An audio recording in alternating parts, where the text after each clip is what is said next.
Jaya Radha Madhava Kunja Bihari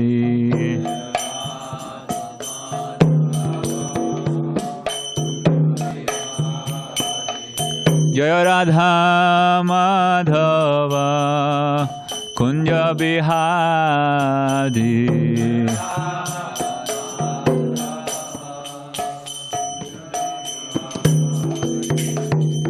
Gopijana Vallabha Girivaradhari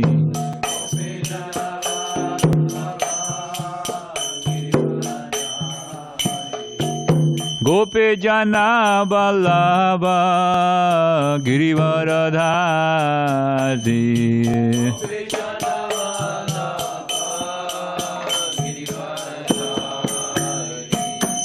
Yasodhanandana Brajajana Ranjana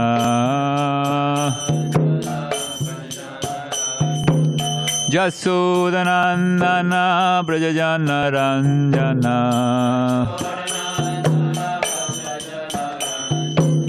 Yamuna Tira Vanachari Yamuna Tira Vanachari Jaya Radha Madhava Kunja Bihari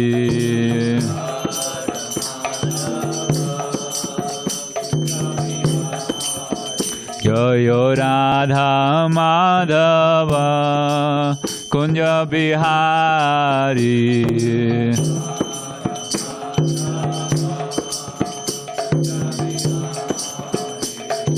Gopijana Vallabha Girivaradhari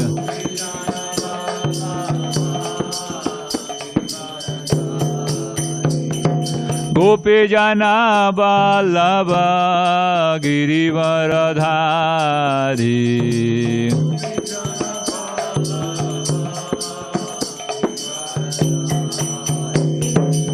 Yasodhanandana Brajajana Ranjana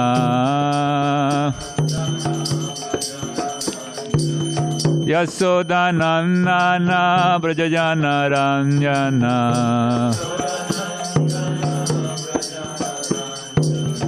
Yamuna Tira Vanachari Yamuna Tira Vanachari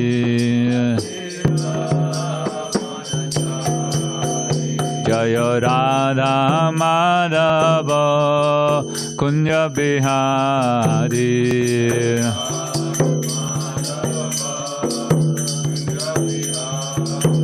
Jaya Radha Madhava Kunja Bihari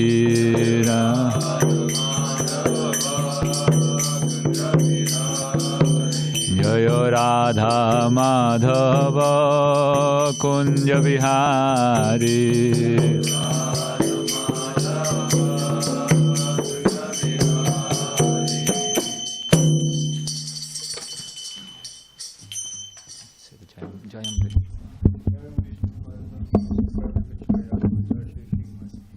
Bhakti Vedanta Swami, Srila Prabhupada Ki. ISKCON founder Acharya Sri Prabhupada Ki Jai. Jayam Vishnu Pad Paramhamsa. Pravakacharya. Ashtrachar Shri Srimad Bhakti Siddhanta Saraswati Goswami Maharaj Prabhupada Ki Jai. Namacharya Srila Haridas Thakur Ki Jai. Prem se kaho Shri Krishna Chaitanya Prabhu Nityananda Shri Advaita Gadadhar Shiva Sari Gaura Bhakta Vrinda Ki Jai. Shri Shri Radha Krishna Gopa Gopana Shamakun Radhakun Giri Govardhan Ki Jai. Shri Mayapur Dham Ki Jai. Vrindavan Dham Ki Jai. Jagannath Puri Dham Ki Jai. Ganga Mai Ki Jai. Yamuna Mai Ki Jai. Bhakti Devi Ki Jai. Tulsi Devi Ki Jai. Natakoti Vaishnav Vrinda Ki Jai. Shri Harinam Sankirtan Ki Jai. Granthra Srimad Bhagavatam Ki Jai. Samaveda Bhakta Vrinda Ki Jai. Gaur Premanande. All glories to the assembled devotees. All glories to the assembled devotees. All glories to the assembled devotees. All glories to Shri Guru and Shri Gauranga. All glories to Prabhupada. Narayanam namaskritya Naram chaiva narottamam Devam saraswatim vyasam Tato jayam irdayet Nasta preyashu badreshu Nityam Bhagavata Sevaya Bhagavat Uttama Shloke Bhaktir Bhavati Naishtaki Om Namo Bhagavate Vasudevaya Om Namo Bhagavate Vasudevaya Om Namo Bhagavate Vasudevaya.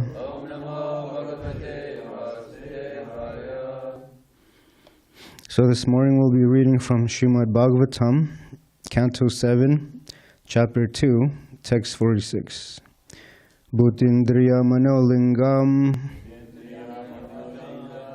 Dehan Uchavachan Vibhu Bhajati Utshrijati He Anyas Touch Chapi Svena Tejasa Bhutindriya Manolingan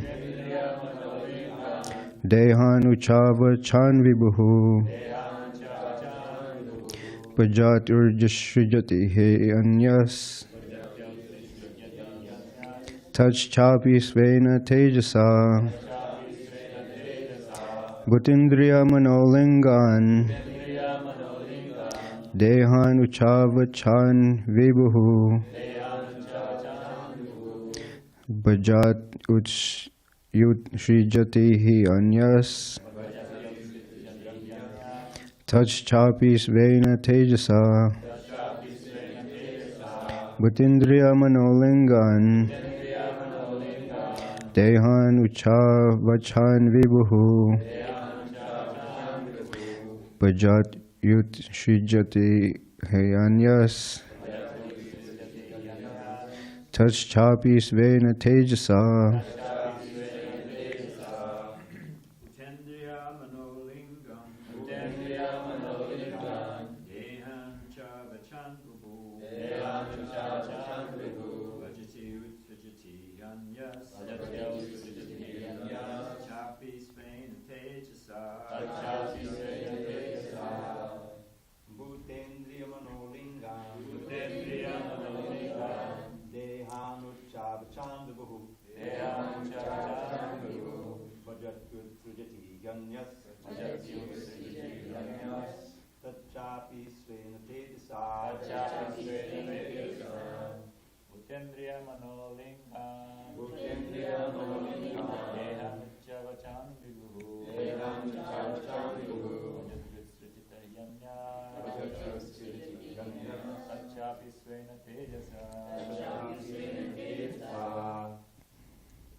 Bhutindriya Manolingan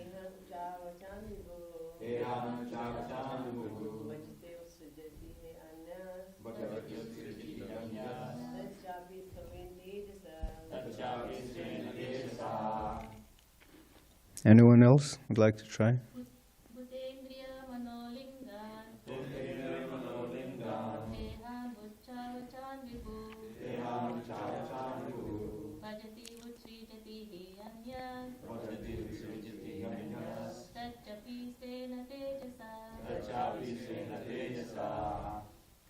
Synonyms. Bhuta, by the five material elements. Indriya, the 10 senses. Manaha, and the mind. Lingan, characterized. Dehan, gross material bodies. Ucha Avachan, high class and low class. Vibhuhu, the individual soul, which is the Lord of the body and senses. Bhajati, achieves. Utsrijati, gives up. He, indeed. Anyaha, being different. Tat, that. Cha, also. Api, indeed. Svena, by his own. Tejasa, power of advanced knowledge. Translation. The five material elements, the 10 senses, and the mind all combine to form the various parts of the gross and subtle bodies. The living entity comes in contact with his material bodies, whether high or low, and later gives them up by his personal prowess. This strength can be perceived in a living entity's personal power to possess different types of bodies. Purport by His Divine Grace. A.C. Bhaktivedanta Swami Srila Prabhupada. The conditioned soul has knowledge, and if he wants to fully utilize the gross and subtle bodies for his advancement in life, he can do so. It is therefore said here that by his high intelligence, Vena Tejasa, by the superior power of superior knowledge achieved from the right source, the spiritual master or acharya, he can give up his conditional life in a material body and return home, back to Godhead. However, if he wants to keep himself in the darkness of this material world, he can do so. The Lord confirms this as follows in Bhagavad Gita 9:25. Yanti deva vrata devan pritirin yanti pritivataha bhutani yanti bhuteja yanti madhyaj ino mimam pimam. Those who worship the demigods will take birth among the demigods. Those who worship ghosts and spirits will take birth among such beings. Those who worship ancestors go to the ancestors, and those who worship me will live with me. The human form of body is valuable. One can use this body to go to the higher planetary systems, to Pitṛloka, or he can remain in this lower planetary system. But if one tries, he can also return home, back to Godhead. This prowess is given by the Supreme Personality of Godhead as the Supersoul. Therefore the Lord says, Mata smritir jnanam apohanam cha. From me come remembrance, knowledge, and forgetfulness. If one wants to receive real knowledge from the Supreme Personality of Godhead, one can become free from bondage to repeated acceptance of material bodies. If one takes to the devotional service of the Lord and surrenders unto Him, the Lord is prepared to give one directions by which to return home, back to Godhead. But if one foolishly wants to keep himself in darkness, he can continue in a life of material existence.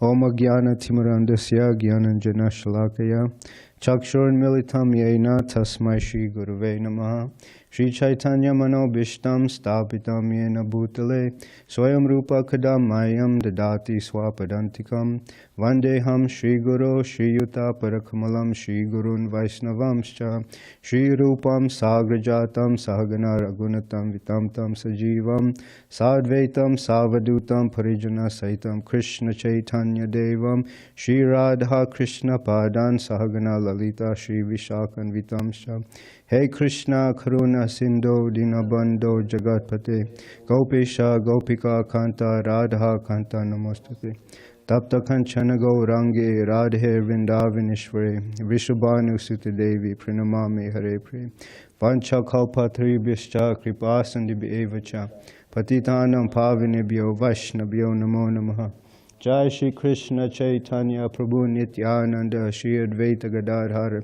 Shivasari Gaura Bhakta Vrinda Hare Krishna Krishna Krishna Hare Hare Hare Rama Rama Rama Hare Hare.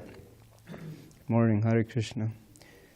So I thought I'll say some things about this verse. One time in Balboa Park, I was asking people that came to my table, what is the most difficult thing you had to endure in your life?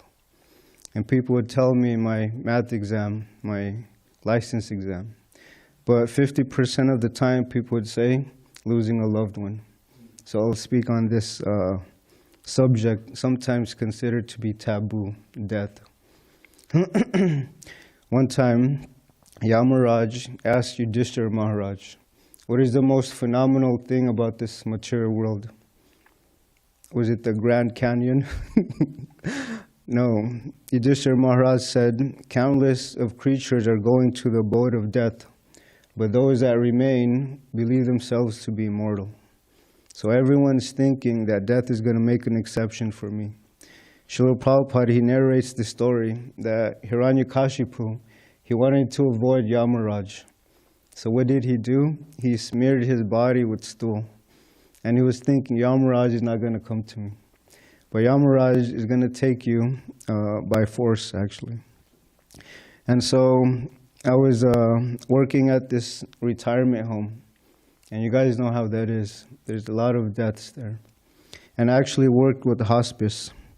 And one day I worked night shift, knock shift. And I heard this voice, help me, help me. And I was thinking, where is this coming from? Am I hearing a ghost? And at nighttime, you start thinking these things, So I look around the corner and there's this tall American lady, very thin, and her knees were shaking and she was holding on to the rails. And I walked over to her, I ran to her, and I said, her name was Babe. I said, Babe, what are you doing? And she said, I got to get out of that room. So I said, well, let me get your wheelchair. So I brought her back to her wheelchair. And I took her to her room and she was screaming. She said, I don't want to go in there, I don't want to go in there.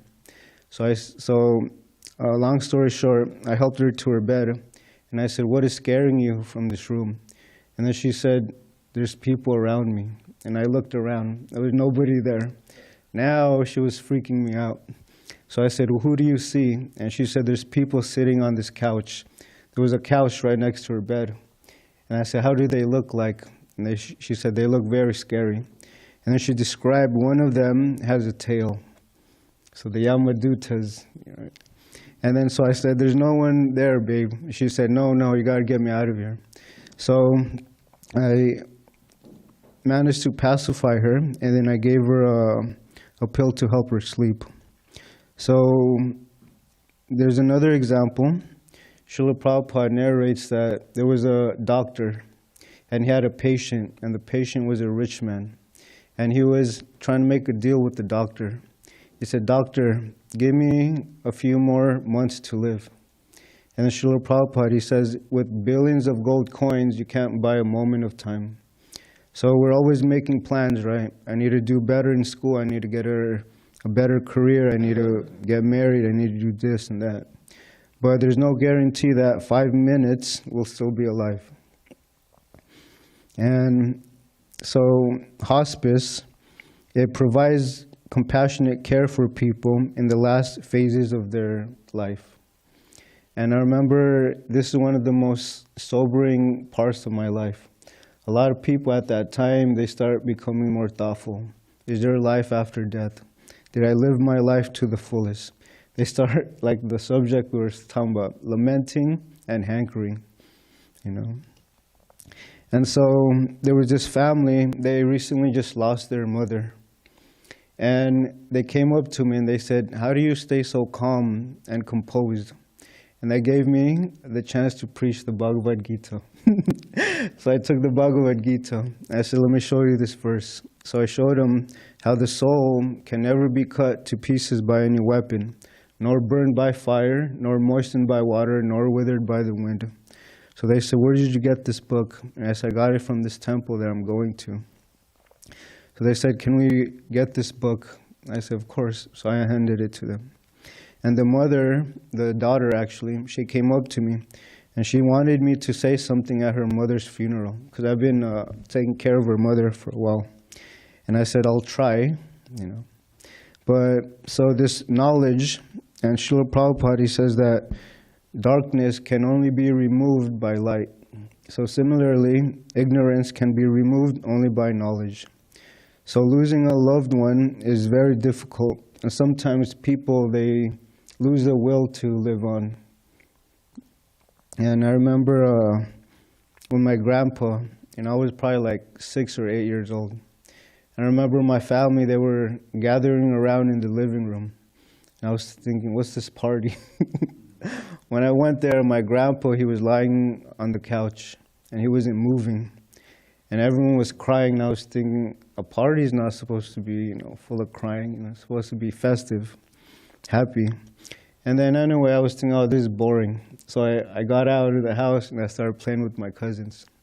And then later on, when I came back to the house, my parents and everyone started crying even more. So I said, what's going on? And they said, your grandpa just died. And I was thinking, died? What does that mean? So death is, they said there's two things that are sure. One is death and taxes. So we're always making plans. I remember I was asking this couple from Europe, and I said, what's the death rate of Europe compared to the US? And they were giving me their material calculations, It's higher than the US. And I said, what about Europe compared to Asia? And they said, oh, it's less. So I was just playing with them. And I said, actually, the death rate is the same everywhere. And they said, what do you mean? I said, 100%. And they understood that. So I said, here, I have this book for you. So I was introducing them the books. And one of them was very captivated by the verse how if one takes birth, he's sure to die. And then when he dies, he's sure to take birth again. So they understood reincarnation. This reminds me of another story. Bhakti Chad, he was there. There was this man, he came to my table, and he claimed to be agnostic. He said, I don't know if there's God, I don't know if there is God, if there isn't, but he said, I would like to know. So anyway, he kept looking at coming back, and he said, reincarnation. He came a few minutes later, maybe like 10 or 20 minutes later, and then he said, reincarnation, do you think I'll come back as a tree? I said, was he asking, or he said he thinks he will? He was asking. And I said, there are 8,400,000 species of life that the soul can occupy. And I told him that the body of a tree is actually punishment. You're meant to stand for a long period of time. And in old days, they would use that for their students. If the students misbehave, they would tell them to stand up for a very long time. So I told them that trees, they live for hundreds of years. And I told them they have to endure the hot weather and the piercing cold weather also. So he became a little more thoughtful. And then he said, what should I be in my next life? So, and Bhakti Chari, he saw this. He took a picture of Bhagavad Gita, SSR. And so I handed it to him. And I said, all of your answers will be answered in these, all your questions will be answered in these books. And I said, the goal of life is self-realization, to understand that I'm the soul and not this body. And then so I showed him a few verses of the soul, and he was he was fascinated by this knowledge. And he kept looking at the front and the back. And I said, the Bhagavad Gita was spoken 5,000 years ago. And he was surprised, said 5,000 years ago. I said, yes, they had knowledge of the soul, consciousness, psychology. So he gave whatever he can, and then I said, why are you asking these questions? And he said, I really want to know the answers, And I said, that's a thoughtful human being. And I said, a human being doesn't just mean someone who has 2 legs, 2 arms. It means to ask relevant questions. Relevant questions. Who am I? And what is the goal of life? So after he took the books, his jacket pockets were packed, was full. He had 2 books in the left and then another book on the right.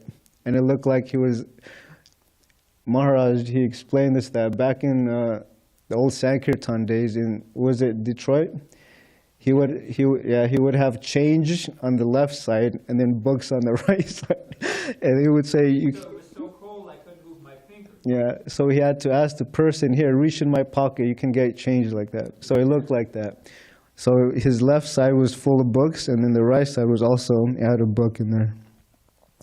And in the Bhagavad Gita, Krishna says, in this material world, one who is unaffected by whatever good or evil he may obtain, neither praising it nor despising it, is firmly fixed in perfect knowledge.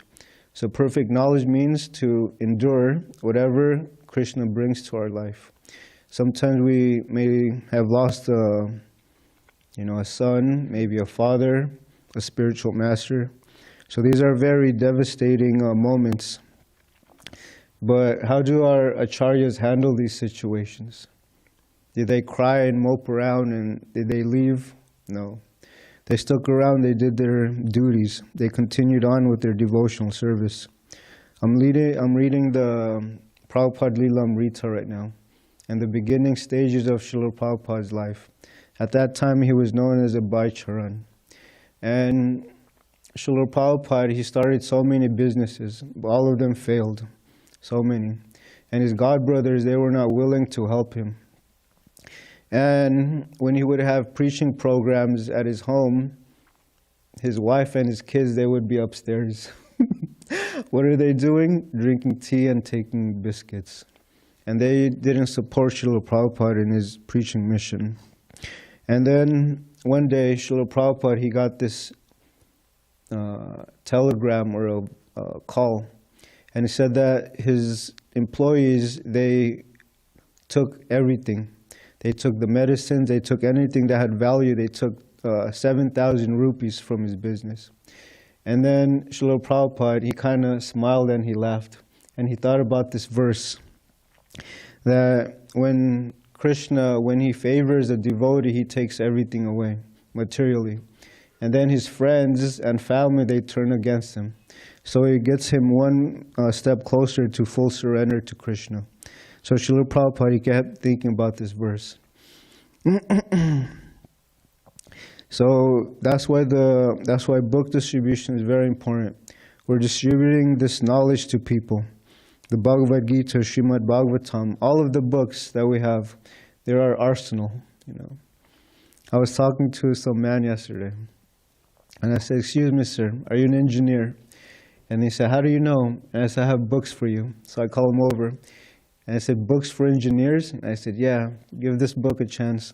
So I showed him a Bhagavad Gita. And I said, "This book, it helps to create a blueprint for a peaceful world." He said, "I like that." So I handed him another book. I handed him SSR. And I asked him, if you can answer 3 questions, you get to keep these books for free. So he's feeling very confident. The first question I asked him was, "Who are you?"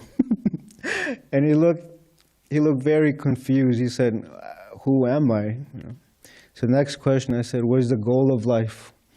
And then he couldn't answer that. And the third question, "What happens when you die?" And he said, "These questions are very heavy." I said, "These questions are meant for human beings, not for animals." So I told him that's the distinction between animals and humans, that we're given the higher intelligence to seek answers to these questions. He said, "I like you. I'm going to get these books." He took the books, he gave a donation, and he left.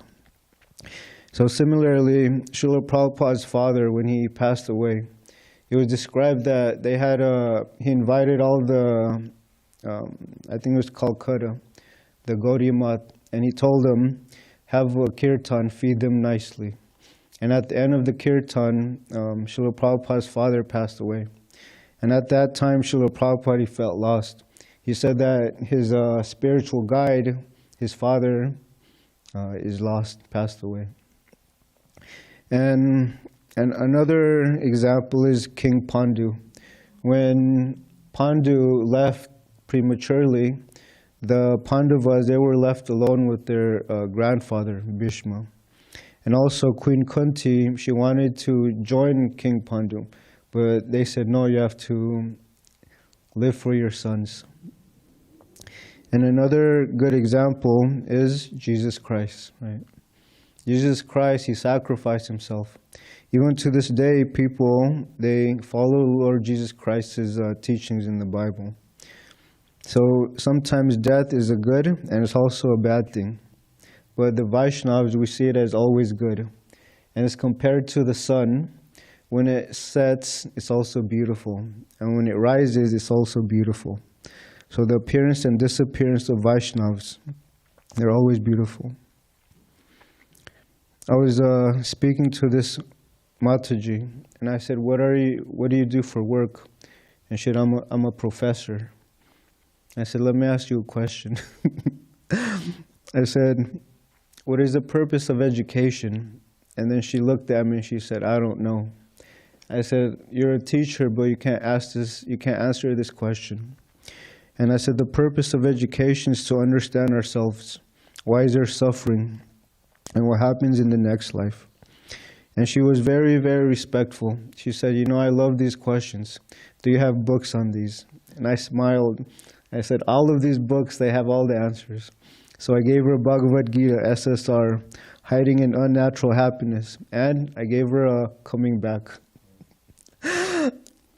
She smiled and she said, I would love to take these books. Can I give you a donation? She gave a very generous donation. So a king and a learned person, they have different respects. So what that means is that a king, he's respected only within his kingdom. But a learned person, he's respected wherever he goes. So it's amazing. And so when we meet people, they can understand that we have something that they want. We have something. And so this human form of life is very valuable. I was speaking to a group of students yesterday, and I said, what do you think happens when, I don't want to be too heavy with them. So I said, what do you think happens at the end of life? And one student, she said, I always wondered about this question. So I gave her a Coming Back, and then she said, how can I get this book? And I said, we just asked for a donation. She gave a donation, although they were probably like high school. And then I said, all of the questions that you have about life will be answered in one page. And she said, wow, that's amazing. I said, these books are amazing. There was a family, and there was a little girl. And I was telling them how these books, they help us to find purpose in life, how to be stress-free, free from anxiety. And this little girl, she said, these books sound amazing, but I have a problem. And I said, what's that? She said, I can't even read. So she wanted the books, but she couldn't read. So I told the parents, your daughter wants these books. You should help her progress in spiritual life. And then the little girl, she took all the books that I had on my table, each one. And she was holding it like that. And then the parents were looking at each other. And they said, how much do you want for these books? And I said, most people, they give just enough for the printing. And they said, how much for the printing? And I said, most people give $20. So they gave $40. And then the little girl, she said, Mommy, I'm going to read this.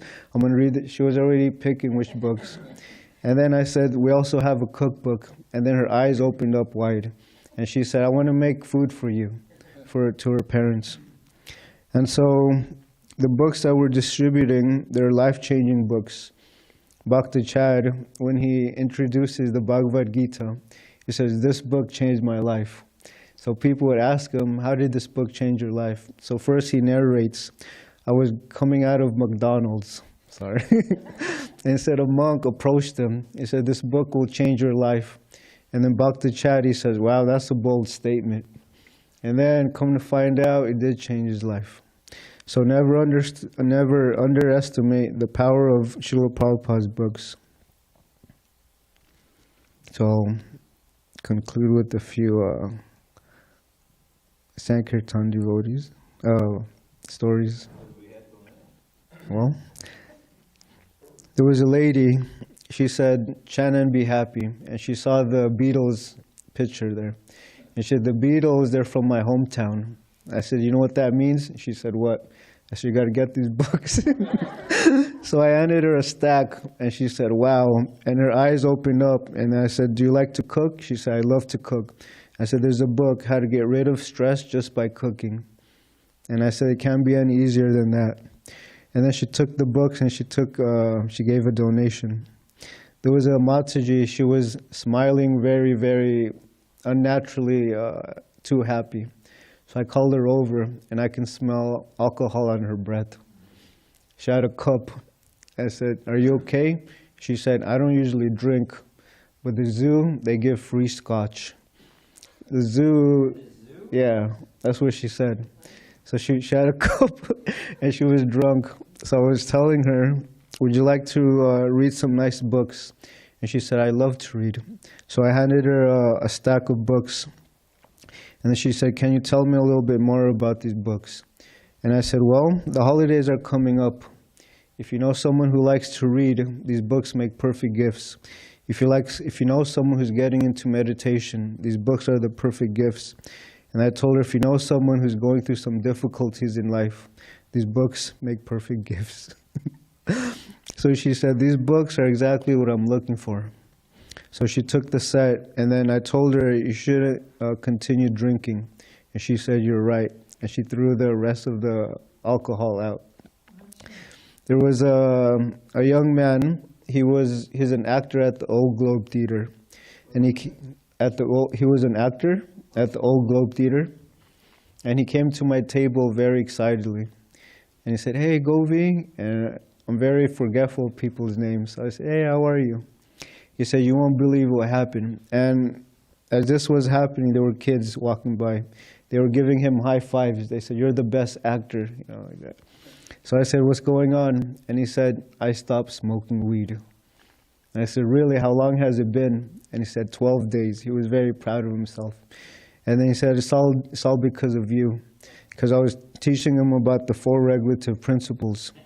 How if our mind is very clouded by intoxication, we won't be able to understand higher topics. So he gave me a high five. He said, I'm gonna continue like that. And I said, please come by our Thursday program. You can meet a lot of nice people and you can make new friends. And then so he shook my hand. He said, thank you for being here. There was another Mataji. She was a teacher of these little kids. And she said, excuse me, do you know how to get to this sculpture garden? I said, yeah, you have to go through the restaurant. And then she said, wow, these are nice books. So long story short, she said, I'm reading the Bhagavad Gita. And I said, but do you have this Bhagavad Gita? And she said, no. So I handed it to her. And then she said, what's the difference?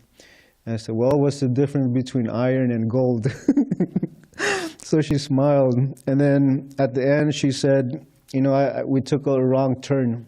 But she said, I'm glad this happened. You were here exactly at the right time. And I told her nothing happens by chance. So she gave a donation that covered the books. Okay.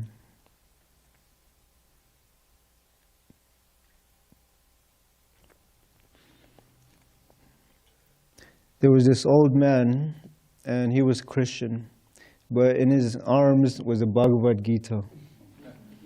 And I said, excuse me, sir, why do you have that book? And he said, one of you guys gave me this book. And when I looked at the book, there was a lot of notes and bookmarks. And I said, why did you mark those pages? And he said, I marked these pages because they remind me of how much, he said, I marked these pages because I wanted to see how wonderful Krishna is. Like that, yeah. So he marked chapter 10, the opulence of the Supreme Man, and he just loved how Krishna, we can see Krishna in this material world. And then so he said, I'm still Christian, but I'm going to continue reading the Bhagavad Gita, like that. So I said, that's perfect. Little does he know that the poison has already entered. Yeah. And there was a lady, she had a shirt. It said, Jesus and coffee. So I called her over. I said, excuse me, miss, what does that shirt mean? And she said, well, I love coffee and I love Jesus Christ. So I said, if Jesus Christ was still here, would you see him drinking coffee?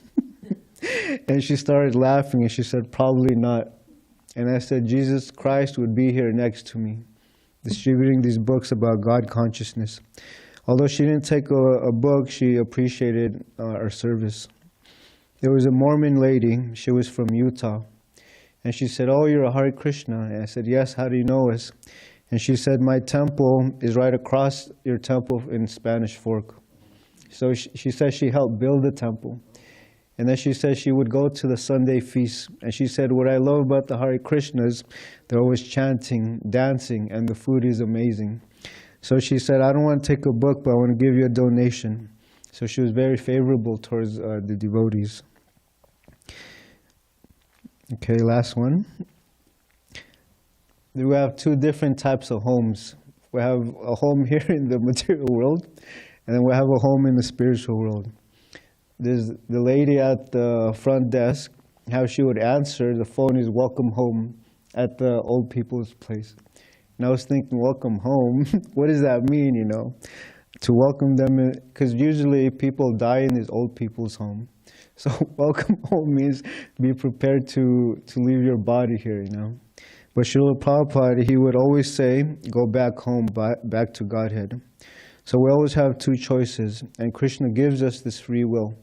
Do we want to remain here in this repeated cycle of birth and death, or do we want to go back eternally with Krishna?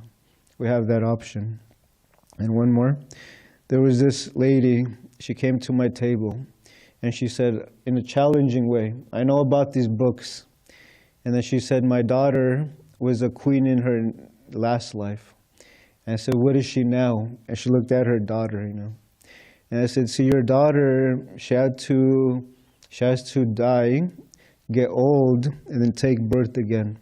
So I told her that her soul is actually suffering from this.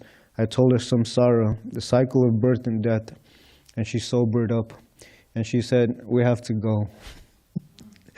So sometimes you have to use sharp words to convince people that you're actually not in the proper state of mind and you're in the wrong place at the wrong time. Okay, that's all I have prepared. Thank you for your time. Is there any questions or comments?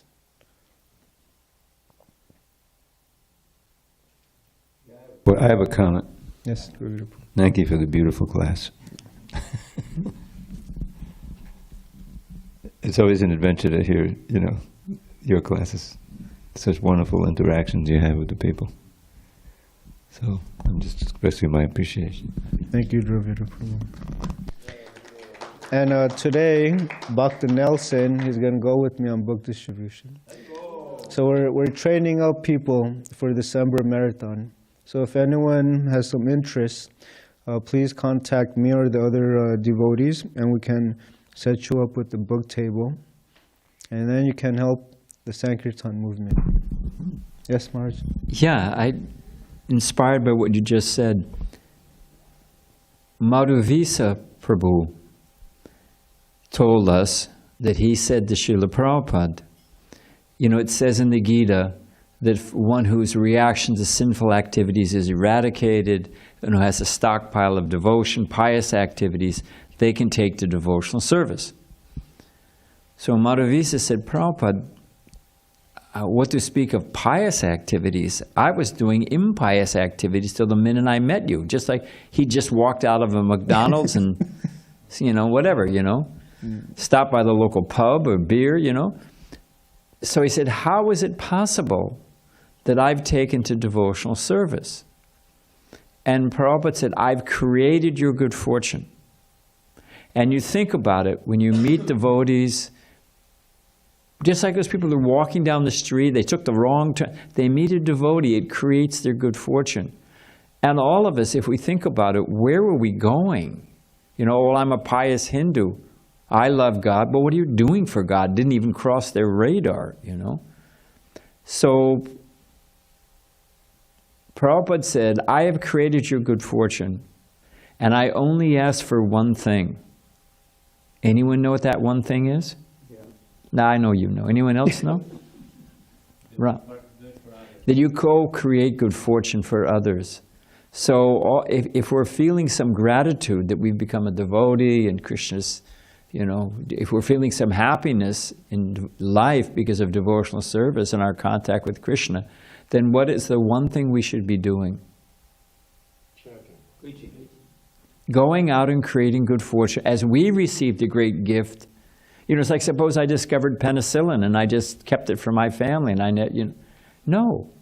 It's the Good Samaritan law. You see someone in trouble and you're a doctor, you have a duty to stop and help them. So just like you're saying about, you know, we've all received so much mercy for Krishna, we should be thinking, hey, Christmas marathon, let me go out at least one day, let me go out a week, let me go whatever, you know, whatever it is. But I should be giving something back to Krishna. And the amazing thing is, when you try to repay the debt to Krishna and the acharyas, our spiritual master, what do we find out about that debt? Anyone know? The more you try to repay Krishna, the more you realize how grateful and indebted you are. So by trying to repay Krishna for giving you mercy, when you try to give mercy to others, your realization of Krishna, of spiritual, everything increases. So by give, you gain. So it's a great way to advance in spiritual life, that, oh, Krishna's given me mercy. Just like what, Chad, you were saying, that this book has changed my life. That's a powerful statement for people. So thank you for making that point and prepping us for the Christmas Marathon. Sorry, I forgot 2 stories. Very good. You know, Krishna in the Bhagavad Gita, he says that I preserve what they have and provide what they lack. I remember I was at a convention center, and it was a very hot day, and I forgot my water. I was looking to my left, there was nobody there. I was looking to my right, there was nobody there. So I was kind of praying to Krishna, you know, maybe you can help me. All of a sudden, there's a guy here on my right with 2 water bottles. And he said, are you thirsty? And I said, how do you know? He said, I have a box in my trunk. I have a trunk full of water bottles. So he gave me the 2 waters, and I was just staring as he was walking away. I was at La Jolla Cove also, and it was a hot day, and I forgot to bring a hat and an umbrella. And then I was thinking, oh man, it's going to be a tough day. And then to my left, there's a vendor. She had 1 umbrella. And she said, excuse me, do you need an umbrella? And I said, do you have one? And out of nowhere, she brings like this big umbrella. So I set it up, and I was protected by the heat. So Krishna will reciprocate according to our surrender. Okay. Thank you so much for your time. Hare Krishna. Yes, Vijay Krishna. There's time for Zoom questions? Sure. Yes. Prabhu, being you the book distributor that you are, let's imagine that you are approaching an employee in NASA, and the book you're trying to distribute to him is Easy Journey to Other Planets. Okay. Then he will say to you, but why do I need to read this book? I work in NASA, and NASA is taking me to other planets. How would you, what would be your reaction to such an argument? Okay. That is my question. Thank you, Vijay Krishna. Well, first of all, I would try to make friends with him, you know. I would try to, what's the right word? I would try to compliment him on how intelligent he is, you know. And then I'll give him the book again. And I say, you know, there's a lot more to learn. And I said, what if there's other planets? But see, the thing about book distribution is that you can't expect everyone to take a book. But we should also just try, you know. Krishna says don't worry about the results, but that's how I would approach it. And if not, I'll try to, you know, invite him to the temple. I'll try to see if he likes prasadam. We're bringing these nice cookies. And then if he doesn't take anything, then just leave him with the positive experience. So that's the thing I would do, Vijay Krishna. Yes, Prabhu. Thank you very much. You're welcome. Okay. Granth Srimad Bhagavatam ki jai. Srila Prabhupada ki jai.